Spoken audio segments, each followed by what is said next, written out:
this case starts like many others, routine charges being read. But don't be fooled. What starts as standard courtroom procedure takes a wild turn later. Stick around. You won't want to miss it. All right, court is calling 2023 CR 1642, State of Texas versus Janelle Garza. Can our parties approach and announce for the record for the state? Hank Wilkins for the state. Defense. Elizabeth Russell for Janelle Garza. Are you Janelle Garza? Yes, Your Honor. Counsel, you received all the discovery. Did you review it with your client? I did, Judge. Court will find that the state is in compliance with discovery. Ms. Garza, I'm showing you what's entitled Application for Deferred Adjudication or Community Supervision. Did you review that with your attorney? Did you understand it? Did you sign it? Yes, Your Honor. Showing you what's entitled True Bill of Indictment. Did you review that with your attorney? Did you understand it? Yes. Counsel, do you waive the reading of the indictment? We do, Judge. State, are you proceeding on the indictment as presented? Yes, Your Honor. All right. Ms. Garza, I'm showing you what's entitled Court Admonishments. Did you review that with your attorney? Did you understand it? Yes, Your Honor. And did you sign it in all the appropriate places? Yes, Your Honor. Do you understand you're charged with the offense of unauthorized use of a vehicle? That's a state jail felony. The range of punishment is anywhere from 180 days up to 2 years in the state jail facility. Legal breakdown. Deferred adjudication means the judge delays a formal conviction. If the defendant follows all conditions, they may avoid a permanent criminal record. But slip up hand, the hammer comes down hard. And up to a $10,000 fine. Yes.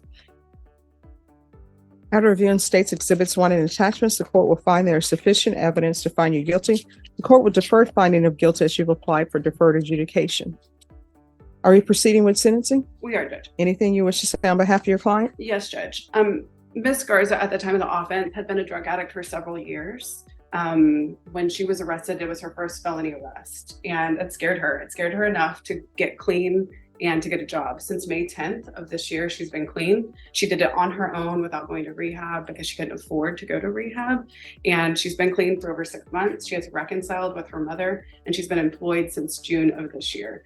She is a different person than the person that committed this offense because she understood and is willing to take responsibility for exactly what happened and wants to move forward with her life. She understood a change was necessary. And I think Twist. Not only is she accused of taking the car, but now the victim's debit card shows up in her purse. What do you think, bad luck or caught red-handed? the person that you see today is a different person than the person that committed this offense. So we would request that you place her on deferred adjudication because of that for the 2-year period and just follow the state's recommendation, Judge. And what did you do? Like No, with regards to this offense. what did I do? Yes. What do you mean? What did I do? I mean, you're here for an authorized use of a vehicle. Oh, So what did you do? I took someone's vehicle without their permission.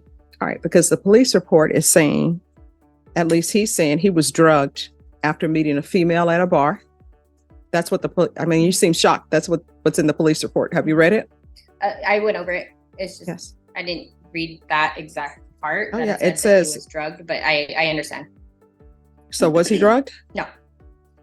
And then he said his debit card was taken without his permission as well. I did not take his debit card.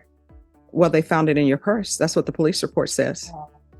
Because it says right here, I don't Victim- remember them saying anything about that, and I No. don't remember having the debit card or anything. it says, according to the original case number, victim had been drugged after meeting a female at the bar. Victim allowed the female to take him home in his vehicle. After waking up, he discovered his vehicle was gone with the keys, cell phones, and multicolored debit card. He found out later in the day his debit card had been used at a local gas station. The stolen vehicle, which is what we're here today, was found today, had the keys in the ignition, and had no signs of tampering in the steering column. Victim stated he never gave any consent to take or use his vehicle and wanted to process with charges. Victim gave us consent to process and search the vehicle. While searching the vehicle, victim's debit card was found inside her purse. So they're saying they found his debit card inside your purse. Mhm. The debit, well, I mean, you're saying, No, I'm saying I understand what you're saying. I don't recall them ever saying that, or them telling me that, or of them ever saying that they found a debit card in the purse. If they did, yeah, that's what they say right here. I understand. I just don't recall them ever telling me that personally, or them ever bringing Well, that up wait a to me. second. This is what the police report says. The debit card was a multicolored debit bank card. I also found a gray camouflage bag in the trunk with some work gear and victim's work identification card. Suspect, that's you, was advised of her rights and asked why victim's debit card was in her purse. Suspect said she found it in the vehicle and thought it belonged to her friend. The bag in the trunk, she said, was already there.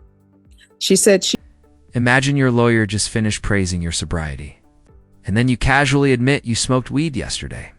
Talk about undercutting your own defense. didn't know the vehicle was stolen. So the debit card was found in your purse. When you're drug tested today, what are the results going to be? I'll be clean. All right, so we'll do a drug test today, then I'll come back with sentencing. All right, are you all ready? Yes, All right, we're back on the record in 2023 CR 1642. State versus Janelle Garza.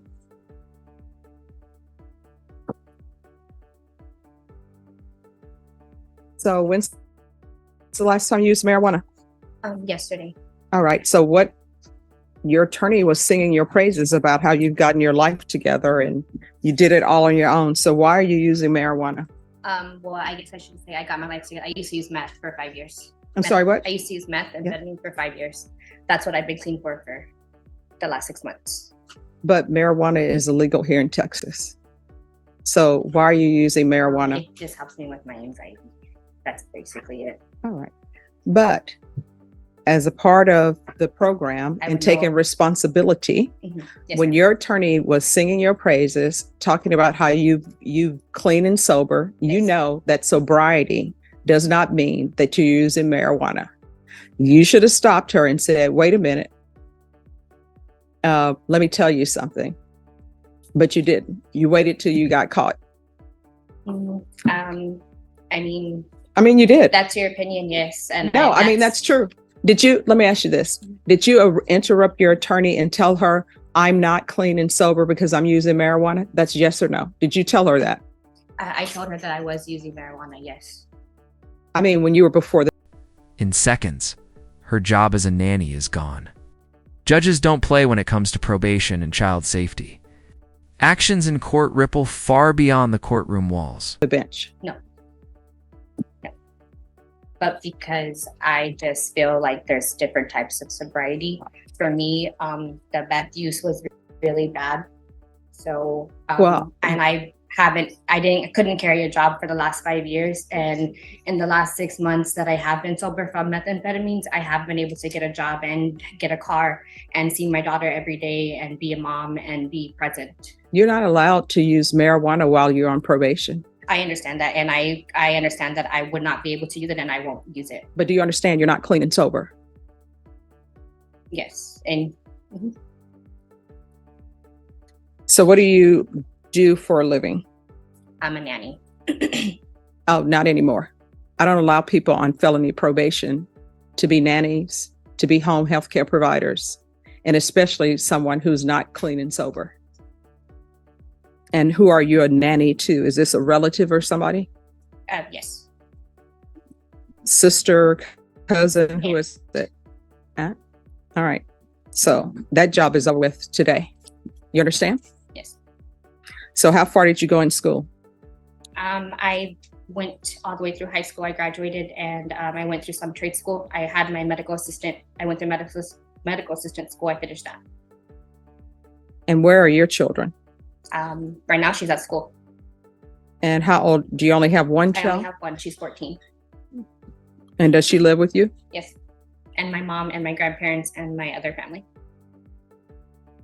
When you say your mom, your grandparents, and other family, what is other family? My aunt, my other aunt. There's a whole bunch of us that live at my grandma's house.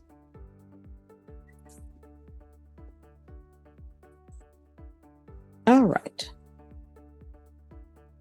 This is what the court is going to do. Are there any other questions? No, Your Honor. All right. There's a $500 fine that will be probated. 3 years deferred adjudication. Going to do a TAP evaluation, follow recommendations. If they recommend inpatient treatment, we'll start with intensive outpatient treatment. There's going to be 90 sober meetings in 90 days. I'm going to want her tested for levels. If the marijuana levels go up, then we're going to address that. Yes. There is going to be the UA hotline.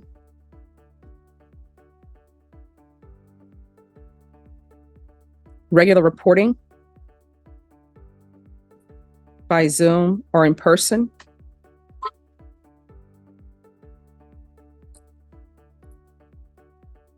$100 hours of community service restitution. Parenting classes. Once she completes parenting classes, 50 of those hours will be deemed to be satisfied.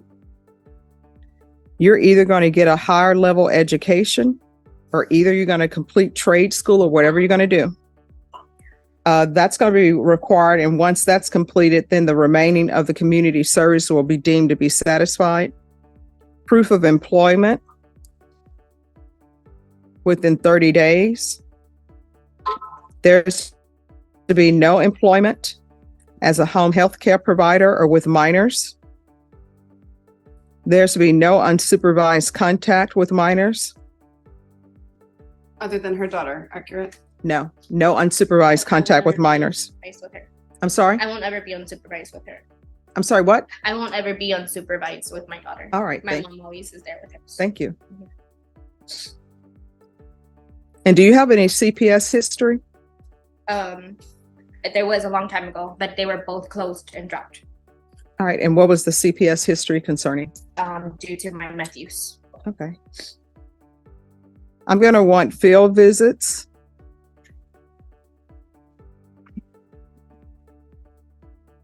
One time per month for 3 months. And if there are no issues,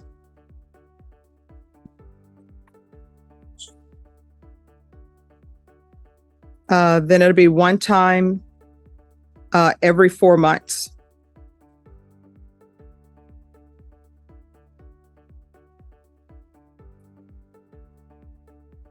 Restitution, if any, and no contact with Josiah Hernandez and counsel. If there is restitution that's determined by probation and you think it's inappropriate, you can come back for a hearing. Judge, I do think we're going to need a hearing. They've submitted numbers to restitution that we believe is inappropriate. Okay. All right. And probation, is there anything else she needs? Your Honor, I apologize. He said restitution, if any, and no contact with Josiah Hernandez. Yes. And it's JOSIAH. Thank you, Judge. Nothing else, Judge. Is there anything you need from the court to be successful? No, Your Honor. All right. And then if you all want, Ms. Ferguson will set it for a restitution hearing. I'm going to show you what's entitled Trial Court Certification of Defendant's Rights to Appeal. Did you review that with your attorney? Did you understand it? And did you sign it? Okay. Mr.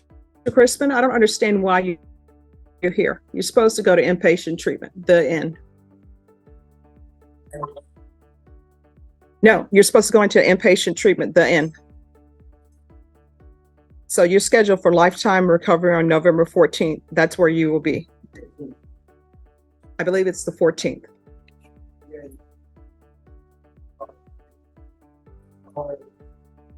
Here's the thing. I don't know. I think you're here to talk to me because you don't want to go to inpatient treatment. Is that correct? No, my question is, do you want to go to inpatient treatment? Yes or no? All